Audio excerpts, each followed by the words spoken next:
عليه. Imam alayhi salam for the first time pronounced a theory in which he said, these are the conditions for an Imam. There are 30 conditions. When you find these 30 conditions in a person at a time, then you know that he is your Imam. Shaykh Saduq Aliar-Ridha in Aliar-Ridha writes clearly what are those signs. For example, he must be the most learned. A'lamun nas. He must be the most just. A'dalun nas. He must be the bravest of all. Ashja'un nas. And so on, and he knows all the languages. There is no language which is foreign to an Imam.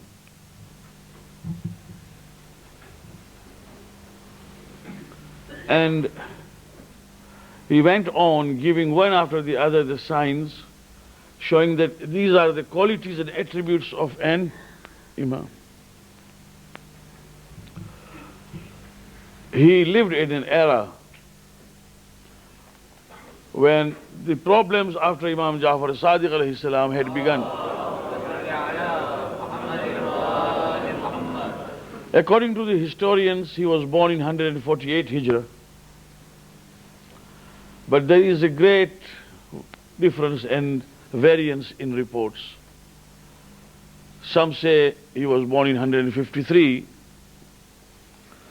But the most famous report and accepted one is 148 Hijrah on 11th of Dhul Qa'd. That is the night of 11th tonight.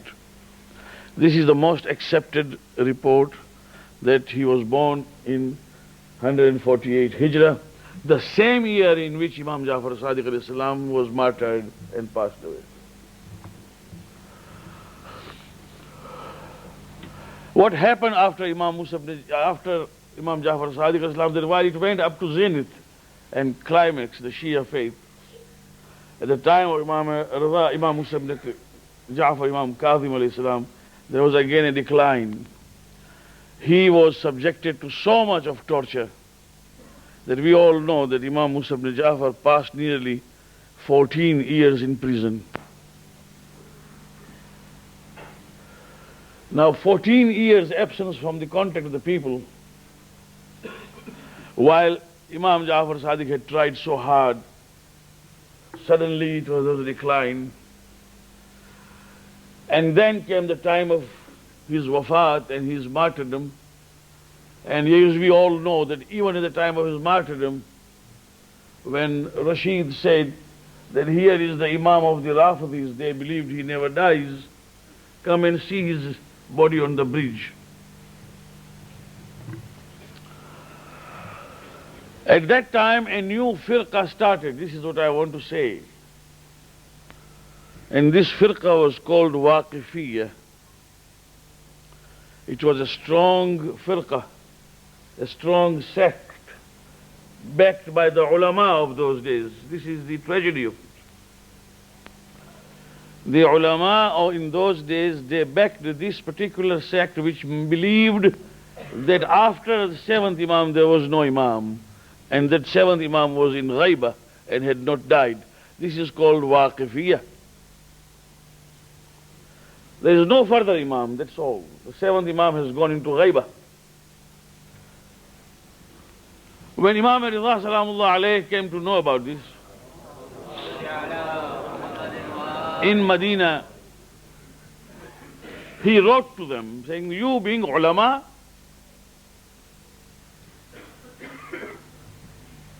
you say that there is no more Imam and I am there.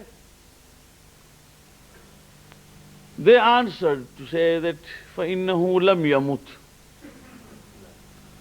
He definitely has not died. وَلَئِن مَاتَ, and if he has died, لَمْ أَوْصَانِ شَيْءٍ. He has not made any wasiyat to us about you. Imam alayhi salam replied from Medina to say that لَقَدْ أَكَّدْنَا خَبَرَ وَفَاتِهِ وَقَاسَمْنَا مِيرَاثَهُ. We have certified and we have got certain report of his death, because it was in Khurasan, in Baghdad, while Imam was in Medina, right? And we have also already divided his estate. You can't divide the estate of someone when he's alive. Qasamna miratha. We know why they did this. Because each and every one of them was holding very, very big amount of khums on behalf of 7th Imam. One of them had 70,000 dinar in those days. Another fellow had 10,000. There were 6 ulama who ranged between 10 to maximum 70,000 dinar in hand, khums of Ahlul Bayt and Imam. And they did not want to part with that money. There was one alim who was very faithful to Imam Musa ibn Ja'far as well as to Imam Ali ibn Musa Ridha salamullah alayhima, and he did not allow these monetary things to go into his mind. He wrote a letter to one of the ulama saying that for how long do you wish to live on earth? The money that you are having with you is not yours. For the sake of few days in this world, and for the sake of some authority that you may enjoy because of the money that you have, you better accept the Imam and give it to Imam. So in reply they wrote to Yunus ibn Abdul Rahman that we are prepared to give you 10,000 out of this. But you keep quiet on this. And he answered back to say, even if you were to give me everything that you hold and more, I am not going to budge an inch from my faith. These are called waqifiyas. Of course, this died, the natural death. Why? Because people in Hijaz and everywhere around Imam Ali ibn Musa Ridha saw his ilm, saw his knowledge, saw his virtue and excellence, and whenever they were in problem, they reverted to him. Therefore, the Imam of Imam Ali ibn Musa Ridha was established within no time, and in Medina and in Mecca, he was known as Ridha of Al Muhammad. So there was no question of any dispute. Later, as Imamat was established and the money that they were holding evaporated, Waqifiyya also disappeared. The second problem was that Imam alayhi salam became Imam in the days when Harun Rashid's decline had started, because he was old, and Harun had 3 sons, Amin, Ma'mun and Qasim, and these 3 sons started quarreling, which is called intestine problem. And as we know, he divided his kingdom into 3 parts, giving the main part to his eldest son Amin, the Khurasan part to Ma'mun, and one small part to Al-Qasim. But sometimes man does not know where his destiny works. His wife used to be Zubaydah, Harun Rashid's queen, who he loved very much. And Amin was born of Zubaydah. So royal mother and father, Amin was from both sides, from royalty. And Zubaydah and Rashid used to sometimes play chess together. And Harun Rashid was always invariably defeated. Now whether he wanted to please his wife by defeating himself or whatever, we don't know. But he always allowed Zubaydah to win. Once he thought that I will not allow her to win. So while they were playing chess and he was playing with all his mind in that game, Zubaydah said, this time there must be a stake and a bet. If I win, then you will have to fulfill my wish, whatever I say. Harun said, fine, let us try. As they played, Harun was defeated. Now, he did not know what his wife was going to come about with.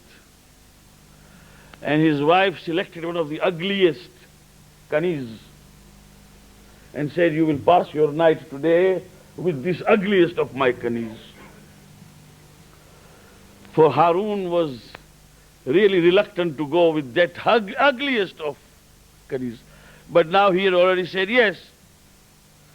And he slept on that night with that ugliest of kanis, and from that Mamun was born. Mamun is the son of an African ugliest kanis that Harun had. But when he was born, he became so clever that Mamun's intelligence was 10 times more than Amin's.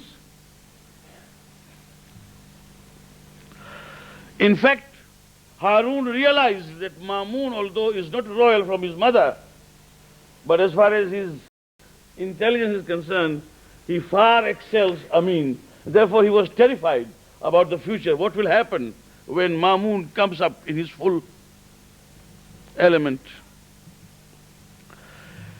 Zubaydah once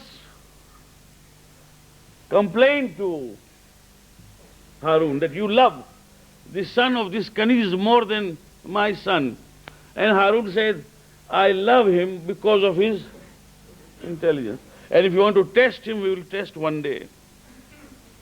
One day it so happened that the Prime Minister invited Harun together with Mamun and Zubaydah and Amin to his house. They went together. After having eaten there, the Prime Minister said, Mamun, is your father's house better or this one better? Mamun was very young. He said, this house is better because my father is here. At this moment in time, because my father is here, therefore this house is better.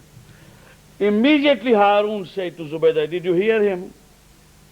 What an intelligent reply he has given. Second, in Arabic language, the plural of miswak is masawik. And masawik has got two meanings. One, masawik means plural of miswak. Miswak is toothbrush. But the second meaning, masawik, means your evil habits.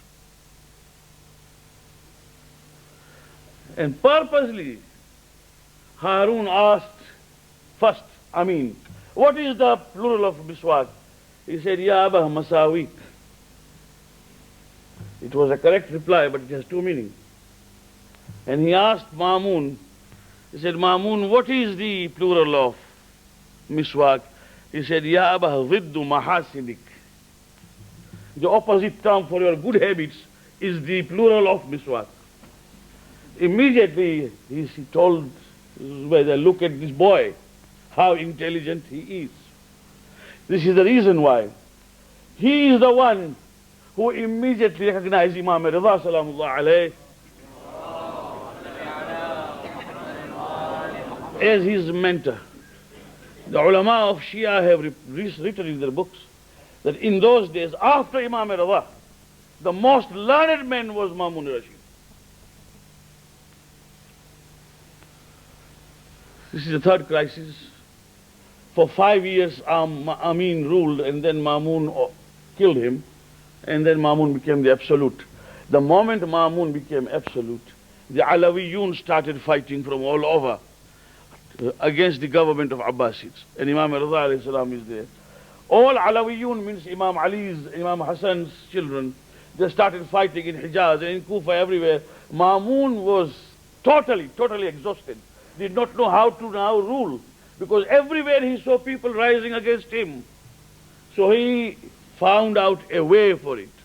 He came to Imam ar-Ridha and said, I am going to resign from kingdom, you become the Khalifa. Imam al-Islam said, I am not going to become a Khalifa. And he knew Imam will not take it. So he said, you become my Wali Ahad. You become the heir apparent. When I die, you become the king. Imam al-Islam refused even that. He said, if you refuse this, I am going to kill you. Why he said this? Because he wanted Imam to become Wali Ahad at least, so that the Shias all over, Alawiyun, who have started rebellion, they would see Imam ar-Ridha in the throne, so they will stop rising. And it succeeded. The moment Imam ar-Ridha al-Islam was declared as Wali Ahad, all the rebellions all around, they came to swear the oath of allegiance, and there was peace in the kingdom. So this was actually a political expediency. Imam ar-Ridha al-Islam was made a victim of it by force. He didn't become Wali Ahad because he liked it. He became Wali Ahad because there was no alternative. And Mamun got his way out from all the rebellions that had arisen against him. But what happened was that people used to come on the Friday for khutbah of Jum'ah, and they would do salawat on both Mamun and Imam ar-Ridha alayhi salam. So their two names now were taken in khutbah. And gradually Imam ar-Ridha alayhi salam's popularity increased among the people because they made a contrast between Mamun and Imam. One Namaz-e-Eid came, and Mamun was told that let this Eid namaz be led by Imam Ridha alayhi salam. Imam alayhi salam said, it is usual for you to go and lead. Why are you asking me? He said, no, people want it. So Imam alayhi salam said, then if people want it, it will be exactly the way the Prophet did. He said, yes. So Imam Ridha alayhi salam waited for the sunrise, and after the sun, Imam alayhi salam came from the house, bare feet, a fair white amama, white clothes, and came out from the house saying, Allahu Akbar, Allahu Akbar. As he went on, people all around waiting for him started Allahu Akbar. Even the army people who left the barracks, they came in with Allahu Akbar. The whole town and city rang with Allahu Akbar. Before the namaz started, Mamun said, Yabna Rasulullah, you go home, I will lead.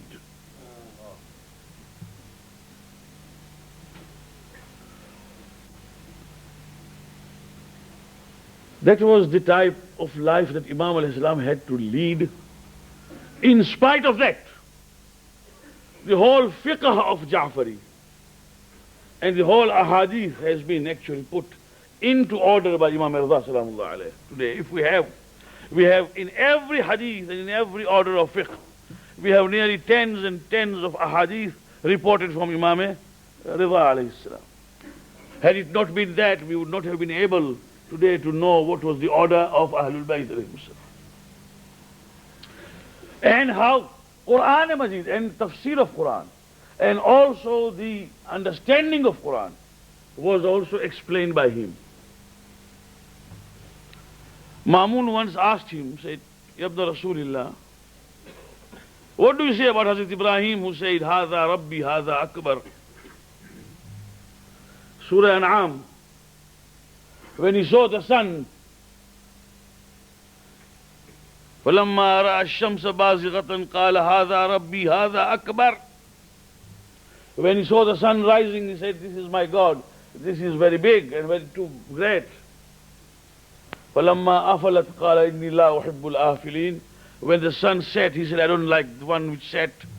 Will you believe, oh Imam Ridha, that at least for few minutes, for few moments, what came out from Ibrahim's mouth is kufr. Hadha Rabbi, this is my God. Hadha Akbar, this is the great.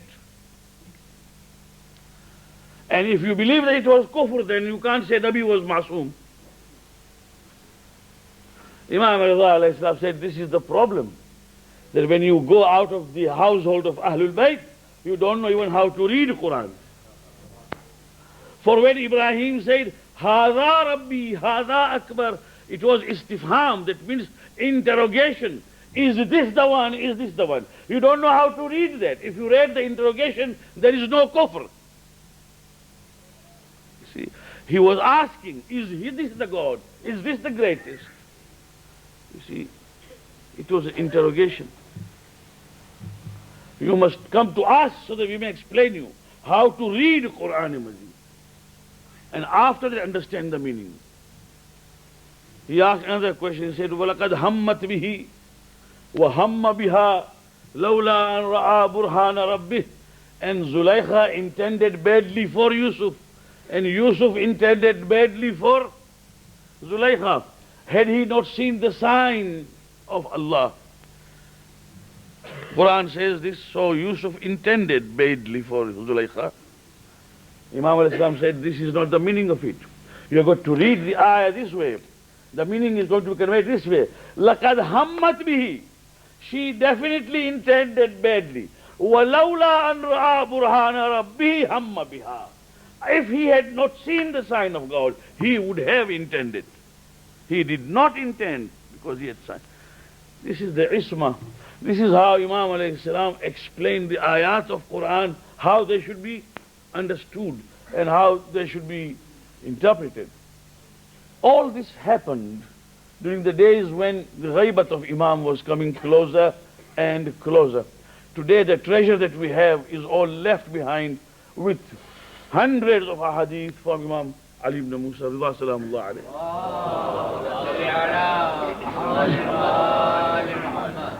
In the final journey, that Imam alayhi salam was asked to come to Maro, where Mamun was waiting for him.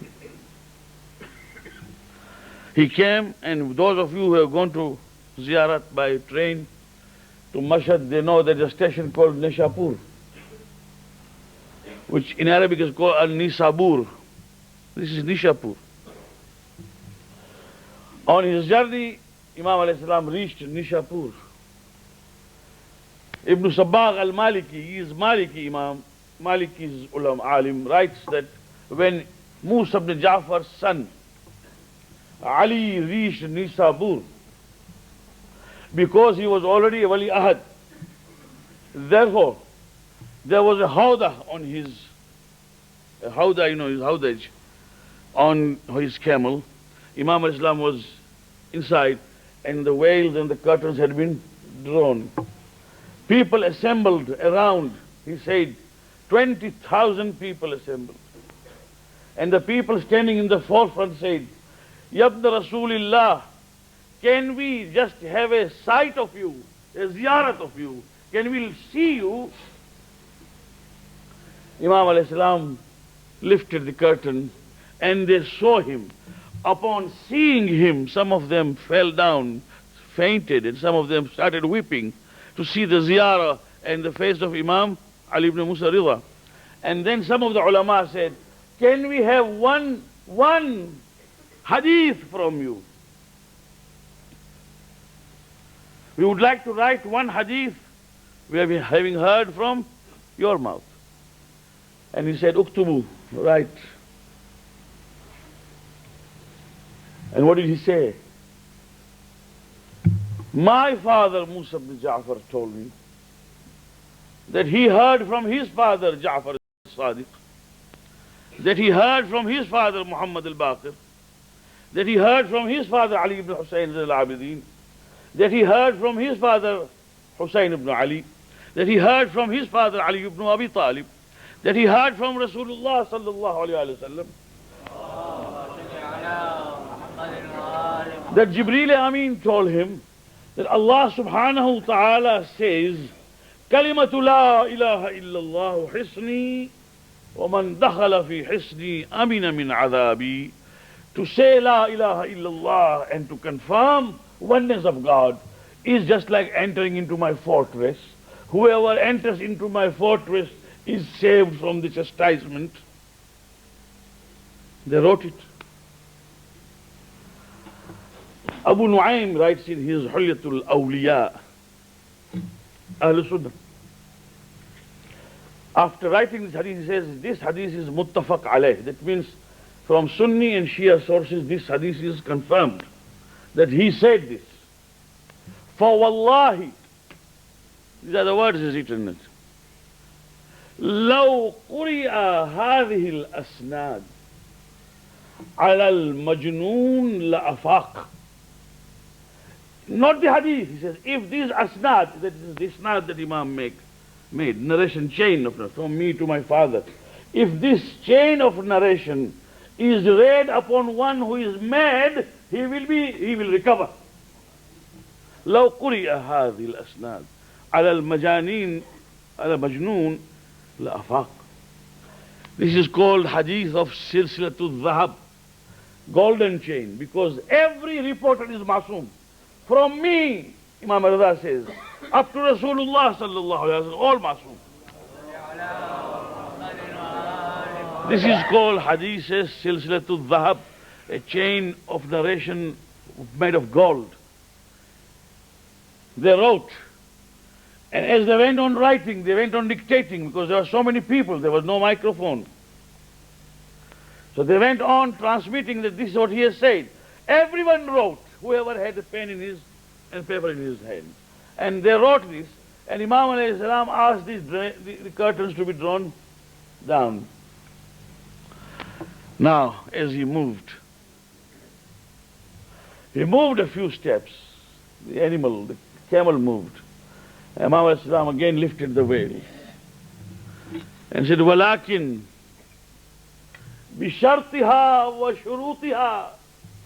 This is true that whoever says La ilaha illallah enters the fortress and is saved from chastisement.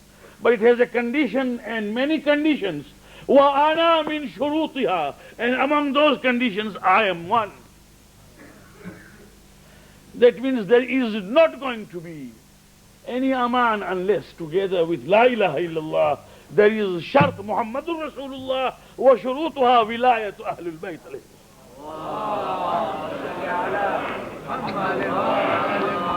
This is the reason why when you read ziyarat you say Assalamu alayka ya Nur Allah, Assalamu alayka ya thalitha shuruti La ilaha illallah. Do you understand what you say? Thalitha shuruti La ilaha illallah means the third of the condition of La ilaha illallah, which he himself said that if you say La ilaha illallah bishartiha wa shurutiha wa ana min shurutiha, and I am among those conditions.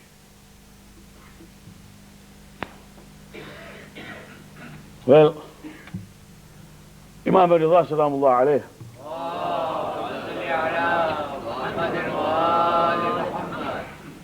is also known as Imam al-Dhamin. Many people, when we go for ziyarat or hajj, or when you go even outside for a brief tour or whatever, you find mother or wife or father, whoever, trying you Imam al-Dhamin.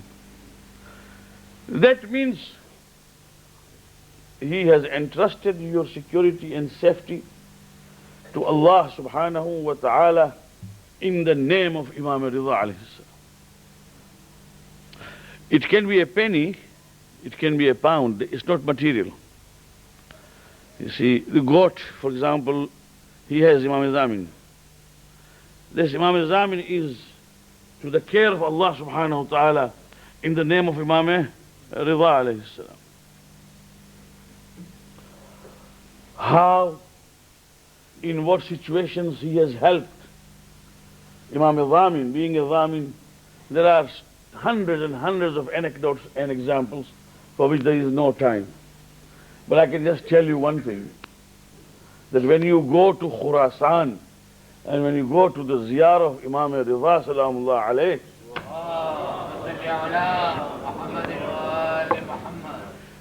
try to understand one thing, that you are in the presence of an Imam who looks after the affairs of Ummah even today. He has saved our faith in Iran today. Shah Abbas came once walking to Imam ar-Ridha alayhi salam's haram, walking. And as he went on, manzil after manzil, he created so many small musafir khanas in those days. When he entered the haram, he saw so many people sitting there, some blind and some disabled and some, all of them praying, Ya Imam ar-Ridha, Ya Imam. He came to one blind man and he said, for how long have you been here asking for your vision to be restored in the name of Imam ar-Ridha? He said, it's now a year. He never realized that the king was asking. He said, it is now a year. He said, 1 year you have been asking, you haven't got your eyes yet? He said, no, I'm praying. He drew his sword and said, can you just keep your hand on the blade of this sword? He kept his hand and he said, this belongs to the king. Double-edged sword, so sharp, this must be a king's sword. Shah Abbas said, yes, it is the king's sword. I am Shah Abbas, I have come here. I am going inside and I come out. Either I see your eyes restored or I don't see you. But if you are going to sit here like this, for 1 year I'm going to just cut off your head. It is impossible for anyone to sit here and not to get his eyes. The moment he went in, this man started shouting, Ya Imam ar-Ridha, save my life. For Shah Abbas Safavi is going to kill me. And he wept and he cried. By the time Shah came out, the man had all both his eyes. And Badshah told him that this is how you ask him, beseech him, implore. Do not come here so that people may tomorrow come and make a mockery out of it. Go to Imam ar-Ridha. It is full of people, 24 hours, 365 days. You cannot be near Haram or Zari. I know that and you know that. There are people who themselves cling to the Haram, they don't want to leave. Some of the ladies have got their own department, but in the earlier days even ladies were together, you could not go near. There is no need to go and create a rush there. Just stand wherever you are. If you get an opportunity to come nearer, go. Otherwise you can't go close. Just stand wherever you are. And say, Assalamu alayka ya Ali ibn Musa ar-Ridha, Mawlaya. I have come. It's enough. It's enough. And then talk to him and tell him what is your problem. And see what happens. For there isn't any other haram except Imam Hussain alayhi salam's. The only haram, either it is Imam Hussain or it is Imam ar-Ridha, where the person with all his mind says, Ya Allah, I have come under this roof and I want this particular hajat to be completed. It is definitely complete. Because that is Gharib Karbala and this is Gharibul Ghuraba. You see, that is the stranger who was martyred in Karbala. This is the stranger in Khurasan. He came from Medina to be martyred in. Therefore, tonight is the night of his birth. Together with that we have got the marriage of our brother Rizwan from Peterborough to our own daughter they are coming from Swansea. On this auspicious night of Imam ar-Ridha's birth, we wish them Mubarak, inshallah. That this marriage, inshallah, will work out successfully and it will be blessed by Allah subhanahu wa ta'ala with prosperity and long life for both. And Mubarak to both the parents, inshallah ta'ala. This is our prayer on this night, so that they may see happiness in life and they may remember Imam ar-Ridha alayhi salam forever. Wassalamu alaikum wa rahmatullahi wa barakatuh.